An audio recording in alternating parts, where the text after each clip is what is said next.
الحمدللہ الذی طہر اہل بیتی نبینا من کل رجس وآتاہم من لدنہ فضلا کبیرا اما بعد فاعوذ باللہ من الشیطان الرجیم بسم اللہ الرحمن الرحیم قال النبی صلی اللہ علیہ وسلم علی یصوب المؤمنین صدق اللہ العظیم ان اللہ وملائکتہ یصلون علی النبی یا ایھا الذین آمنوا صلوا علیہ وسلموا تسلیما الصلاۃ والسلام علیک یا رسول اللہ وعلی آلک وصحبہ یا خاتم النبیین۔ حضرات محترم، اللہ رب العزت کی پاک بارگاہ میں التجا ہے خالق کریم جمعہ مبارک کی ہم سب کی حاضری اپنی پاک بارگاہ میں قبول فرمائے۔ اللہ رب العزت نے اس پوری کائنات کو اپنے نیک عظیم المرتبت ہستیوں کے دم قدم سے رونقیں عطا فرمائی۔ ان کے وجود مسعود کی برکت سے، ان کی زبان سے نکلنے والے اپنے ذکر مبارک کی برکت سے اللہ رب العزت نے پوری کائنات کے طول و عرض کو آباد فرمایا۔ ہر جگہ پر جو ہمیں اللہ کی محبت، اللہ کی معرفت اور اللہ کے وجود کی دلیل نظر آتی ہے، وہ انہی اللہ کے نیک بندوں کے وسیلہ سے نظر آتی ہے کہ انہوں نے آ کر اپنی زندگیاں رب العالمین کے حوالے کر کے رب العالمین کی بارگاہ کا سبق پڑھاتے ہوئے وہاں تک پہنچنے کا رستہ بتایا کہ کون سا ایسا رستہ ہے جہاں پر جا کر بندے اپنے رب کو پا لیتے ہیں، اپنے رب کو راضی کر لیتے ہیں۔ پوری کائنات میں عظمت اور شان کی خیرات جو ہے، اللہ رب العزت کے فیوض و برکات کو تقسیم کرنے والی ذات میرے آقا محمد عربی کی پاک ذات ہے، اور آپ کی چشم نبوت سے، چشم رسالت سے پوری کائنات میں ولایت اور امامت کا فیض تقسیم کرنے والی ذات کا نام علی ہے۔ یہ وہ پاک ذات ہے جہاں سے ولایت بھی ملتی ہے، جہاں سے امامت بھی ملتی ہے، جہاں پر محبت بھی ملتی ہے، عقیدت بھی ملتی ہے۔ علی اس پاک ذات کا نام ہے جس کے بارے میں میرے آقا محمد عربی صلی اللہ علیہ وسلم نے یہ فرمایا، علی یصوب المؤمنین والمال یصوب المنافقین۔ اے لوگوں، علی جو ہے وہ مومنوں کا سردار ہے، مومنوں کا شہنشاہ ہے، جو مال ہے وہ منافقوں کا سردار ہے۔ آپ کی حدیث پاک کی تشریح جو ہے ملا علی قاری نے یوں بیان فرمائی، جو ایمان والے ہوں گے وہ مال کو نہیں دیکھیں گے، وہ علی کی ذات کو دیکھیں گے، علی کی ذات کے طلبگار ہوں گے۔ علی کے دم قدم سے اللہ کی ذات ان پر اتنی مہربان ہوگی، اللہ انہیں مال بھی عطا فرمائے گا، جاہ و جلال بھی عطا فرمائے گا۔ جو منافق ہوں گے وہ علی سے دور ہوں گے، انہیں علی کی تمنا نہیں ہوگی، انہیں مال کی تمنا ہوگی۔ اور یہ اللہ کا اعلان ہے، اگر تم میرے بنائے ہوئے قانون کو توڑتے ہو، میرے بنائے ہوئے بندے کی عظمت و امامت کو تسلیم نہیں کرتے، میں تمہیں دنیا میں ہی ذلیل کروں گا۔ اس بندے کی عظمت کا اندازہ کون لگا سکتا ہے جس کے بارے میں میرے آقا محمد عربی صلی اللہ علیہ وسلم آپ نے یہ ارشاد فرمایا کہ اللہ رب العزت مجھے جو کچھ بھی عطا کرتا ہے، جو بھی علم دیتا ہے، جو بھی علم دیتا ہے، جو بھی طریقت معرفت کا نور دیتا ہے، وہ سارے کا سارا میں علی کے سینے میں اتار دیتا ہوں۔ گویا اب جسے علم چاہیے، جسے حکمت چاہیے، جسے محبت چاہیے، جسے بصیرت چاہیے، وہ اتنی دیر تک اس منصب کو پا نہیں سکے گا جتنی دیر تک وہ علی کی چوکھٹ کا سوال ہی نہیں بن جائے گا۔ اور یہ وہ حقیقت ہے، یہ وہ عظمت ہے۔ اور آپ مولا علی کے اسم گرامی کو دیکھیے، علی کا مطلب ہے بلندی، ایسی بلندی، ایسی بلندی جہاں پر پستی خود بلندی میں ڈھل جاتی ہے، وہاں سے علی کے مقام کی ابتدا ہوتی ہے۔ اور ایسی عالی شان عظمت، ایسی عالی شان جیت اور مقام اللہ رب العزت نے صرف علی پاک کو عطا فرمایا ہے۔ اور یہ خلفائے راشدین کا، صحابہ کرام کا معمول تھا، انہیں کسی بھی مسئلے کی اگر سمجھ نہ آتی، سارے کہتے آؤ اس پاک ہستی کی بارگاہ میں چلتے ہیں جس کے بارے میں میرے آقا نے یہ فرمایا، انا مدینۃ العلم والی بابوہا، انا دار الحکمت علی بابوہا، سارے لوگ علی کی بارگاہ میں جاتے، اور حضرت عمر فاروق آپ خود یہ فرماتے ہیں، اے لوگوں اگر میرے پاس علی کا وسیلہ نہ ہوتا عمر ہلاک ہو جاتا۔ اور یہ وہ عظمت ہے، یہ وہ شان ہے، یہ وہ عزت مآب مقام ہے۔ حضرت مولا علی کی بارگاہ میں ایک بندہ حاضر ہوا اپنا جھگڑا لے کر، اپنا معاملہ لے کر، آپ اسے نہ ملے، وہ عمر فاروق کی بارگاہ میں گیا۔ حضرت عمر رضی اللہ تعالیٰ عنہ آپ نے یہ فرمایا تم علی کی بارگاہ میں جاؤ، تمہیں وہ دوبارہ ملیں گے۔ جب وہ دوبارہ گیا اس وقت حضرت علی نے اس کی بات سنی، جو بات بنتی تھی اس کا فیصلہ کر دیا۔ اب وہ دوبارہ پھر حضرت عمر کی بارگاہ میں گیا۔ حضرت عمر نے جب اس سے پوچھا کیا تمہیں علی نہیں ملے؟ اس نے کہا کہ میں علی کی بارگاہ میں گیا تھا، آپ نے یہ فیصلہ فرمایا۔ تو آپ اندر تشریف لے گئے، آپ نے ہاتھوں میں تلوار پکڑی، اس کا گریبان پکڑ لیا۔ آپ نے یہ فرمایا تو اس بندے کے فیصلے کا انکار کرتا ہے، ھذا مولایا و مولا کل مومن ومن لم یکن مولاه فلیس بمومن، یہ تو میرا بھی مولا ہے، ہر مسلمان کا مولا ہے، وہ مومن ہی نہیں جو علی کو مولا نہیں مانتا۔ نعرہ تکبیر، نعرہ رسالت، نعرہ پینتالیس سوالک، نعرہ حیدری، نعرہ حیدری، نعرہ غوثیہ، آستانہ عالیہ غوثیہ قادریہ مصطفیہ۔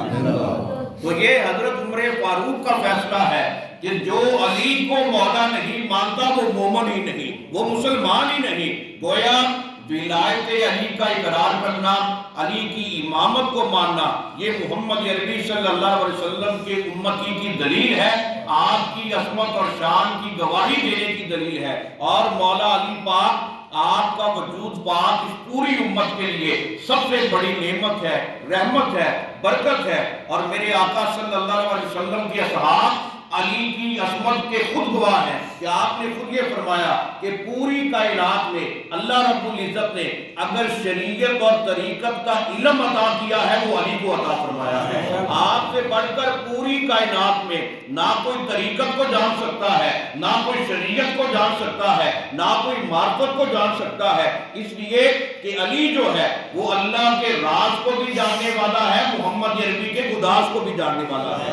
اور یہ وہ کیفیت ہے جسے اہل ایمان سمجھ سکتے ہیں۔ اور یہ جو اللہ رب العزت نے ہم گناہ گاروں پر مہربانی فرمائی کہ اللہ رب العزت نے پنجتن پاک کی محبت عطا فرمائی، یہ رجب شریف کا مہینہ 13 رجب شریف کا جو دن گزرا ہے وہ حضرت مولا کائنات مولا علی پاک کے ولادت با سعادت کی ہمیں خوشخبری عطا کرتا ہے۔ اور پوری کائنات میں ارض و سما میں آپ کے گھرانے کا نور ہے۔ اور میرے آقا صلی اللہ علیہ وسلم نے یہ فرمایا النجوم امان لأہل السماء وأہل بیتی امان لأمتی، اگر آسمان پر خیر دیکھنا چاہتے ہو ستاروں کو دیکھو، ستارے آسمان والوں کے لیے خیر ہیں اور میری اہل بیت زمین والوں کے لیے خیر ہے۔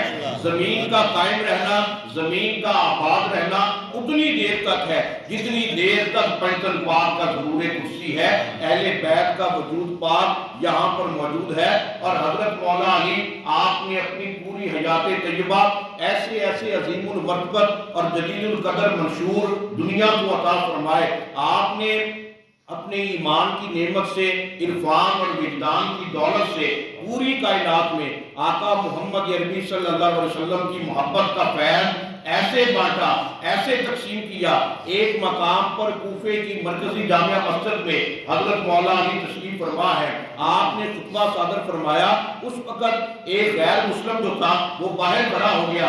جب آپ خطبے سے فارغ ہو کر باہر نکلے وہ یہ کہنے لگا حضور آپ نے بڑی فصیح و بلیغ گفتگو فرمائی، بڑا عالی شان کلام فرمایا، آپ مجھے یہ فرمائیے کہ رب العالمین کا جو وجود ہے وہ ہمیں کس مقام پر ملے گا، اس کا قرب کس مقام پر ملے گا؟ تو آپ نے یہ فرمایا کیا تم یہ نہیں جانتے کہ خالق کریم جو ہے وہ وجود سے پاک ہے، ہر جگہ پر موجود ہے۔ حضرت مولا علی نے جب ایسی فصیحانہ بلیغانہ گفتگو فرمائی پھر آپ نے اسے یہ فرمایا کہ اگر تم علی سے پوچھتے ہو کہ رب العالمین کس مقام پر ہے، کس جگہ پر ہے، اگر پوری کائنات میں اگر تو رب العالمین کے جلووں کو دیکھنا چاہتا ہے وہ مرد مومن کے دل کو دیکھ، اس کے سینے کو دیکھ۔ پھر آپ نے یہ فرمایا کہ میرے آقا نے یہ فرمایا قلب المومن عرش اللہ، اگر بندہ مومن کا دل نظر آئے گا وہ اللہ کی جلوہ گاہ ہے، وہاں پر اللہ موجود ہے،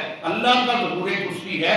جب اس غیر مسلم نے آپ کی یہ فصیحانہ گفتگو سنی اور بھی کئی سوالات کیے، آخر میں اس نے یہ عرض کی حضور میں نے یہ سوالات اور میں نے یہ چیزیں بڑے بڑے دیگر مذاہب کے لوگوں سے بھی پوچھی ہے، مجھے اس بارے میں کچھ پتہ نہیں چلا جو آج آپ نے مجھے خبر عطا فرمائی ہے۔ پھر وہ آپ کے قدموں پر گر پڑا، عرض کرنے لگا حضور کرم نوازی فرمائے، مجھے بھی اس نبی کا کلمہ پڑھائیے جس کی خبر آپ دے رہے ہیں۔ مولا علی نے اسے کلمہ پڑھایا، کلمہ پڑھانے کے بعد آپ نے ایسا واسطہ اللہ فرمایا، اس کا دل ایسا نور سے روشن کیا کہ آپ نے یہ فرمایا میں دیکھ رہا ہوں آج تم نے علی کی زبان سے کلمہ پڑھا ہے، کئی لوگ جو ہوں گے وہ تیرے ہاتھوں پر مسلمان ہوں گے۔ تو یہ علی کا مقام ہے، علی کی عزت و عظمت ہے کہ جس نے پوری کائنات میں ایمان کا نور جو ہے ایسے عام کیا کہ لوگ علی سے کلمہ پڑھنے والے وہ دوسروں کو کلمہ پڑھا رہے ہیں۔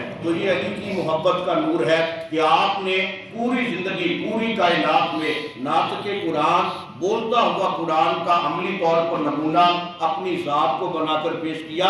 اور آپ سے بڑھ کر قرآن کا قاری کون ہے؟ سفر پر جاتے پہلا پاؤں پہلی رکعت میں ہوتا، دوسرا پاؤں دوسری رکعت تک لے جاتے مولا علی پورا قرآن ختم فرما لیتے۔ ادھر الحم سے قرآن شروع کرتے والناس تک دوسری رکعت تک پورا قرآن ختم فرما لیتے۔ اور حضرت مولا علی آپ کے فرماتے ہیں مجھے قسم ہے رب ذوالجلال کی جس کے قبضہ قدرت میں میری جان ہے، علی جانتا ہے یہ آیت مبارکہ کس مقام پر نازل ہوئی، یہ سفر میں نازل ہوئی، گھر میں نازل ہوئی، مسجد نبوی میں نازل ہوئی، مکہ شریف میں نازل ہوئی، کس مقام پر نازل ہوئی، علی اس آیت کی بھی خبر رکھتا ہے۔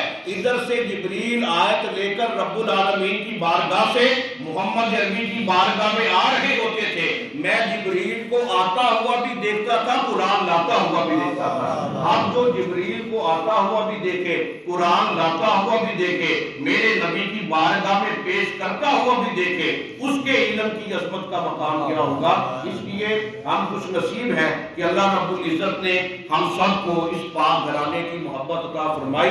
اس نعمت پر اللہ کا شکر ادا کرنا چاہیے کہ علی پاک کی محبت عین ایمان ہے، اصل ایمان ہے۔ ہم سب حضور قبلہ عالم مرشد کامل پیر سید محمد مصطفیٰ شاہ بلالی قادری المعروف حضرت پیران پیر پوترا رحمۃ اللہ علیہ آپ کے آستانہ پاک سے وابستہ ہے، تو ہمارا یہ حق بنتا ہے کہ اپنے مرشد کامل کی ذات پر پختہ یقین رکھتے ہوئے، ایمان رکھتے ہوئے اللہ اور اس کے رسول کی محبت کے جو جلوے ہیں وہ اپنے قلب و نظر میں سمیٹے۔ سب سے پہلا رستہ جو ہے وہ اپنے مرشد کامل کی محبت کا ہے۔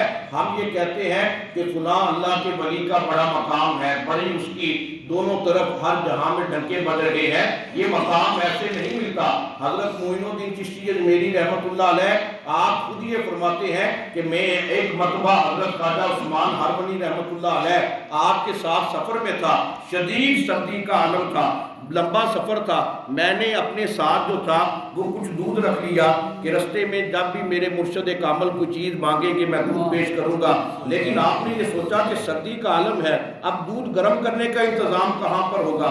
آپ نے ایک گھڑا لیا، مٹکا لیا، اسے توڑا، جو پیندا تھا اس پر آپ نے آگ کے دہتے ہوئے گولے رکھے اور پھر اس کو اپنے سر پہ رکھا، اور جب بھی مرشد کامل دودھ مانگتے کوئی چیز کھانے کی طلب کرتے آپ دودھ کا گرم پیالہ پیش کر دیتے۔ اب وہ بھی نہیں پوچھتے تھے کہ اس سفر میں شدید سردی کے عالم میں یہ دودھ کہاں سے آیا، اتنا گرم اور تازہ دودھ۔ لیکن جب سفر ختم ہوا اب معین الدین چشتی کی حالت دیکھیے کہ آپ کے سارے سر کے جو بال ہیں وہ بھی جل رہے ہیں، سارا بدن بھی جل رہا ہے۔ مرشد کامل نے جب دیکھا مسکرانا شروع کر دیا، فرمانے لگے اے معین الدین میری ایک بات سمجھ میں نہیں آئی، اس سفر میں شدید سردی میں گرم دودھ تم مجھے پیش کرتے رہے ہو، یہ کہاں سے آیا؟ معین الدین نے مسکرا کر عرض کی حضور یہ بھی آپ کی دعا سے اللہ نے انتظام فرما دیا. پھر آپ نے یہ فرمایا یہ تیرے سر کے بال بھی جل رہے ہیں, تیری جسم کی کھال بھی جل رہی ہے, جلد بھی جل رہی ہے, اس میں کیا حکمت ہے؟ انہوں نے عرض کی حضور بس یہ اللہ کی طرف سے ہے, میں اس بارے میں کچھ نہیں جانتا. جب آپ نے اپنے مرید کے اس محبت کو دیکھا, حالانکہ وہ یہ کہہ سکتے تھے حضور یہ بھی آپ کی وجہ سے ہوا ہے, آپ کے لیے گرم دودھ پیش کر رہا تھا, میرے سر کے بال بھی جل گئے کوئلوں کی وجہ سے, حدت کی وجہ سے, لیکن آپ نے کچھ بھی نہ کہا, صرف اور صرف یہ کہا کہ یہ بھی اللہ کی طرف سے ہے, آزمائش ہے, امتحان ہے. حضرت خواجہ عثمان ہرونی نے جب یہ دیکھا فوراً معین الدین کو اپنے سینے سے لگا لیا اور فرمایا اے معین الدین تیرا سینہ میری محبت سے مزین ہے, اللہ نے بھی تمہیں قبول کر لیا ہے.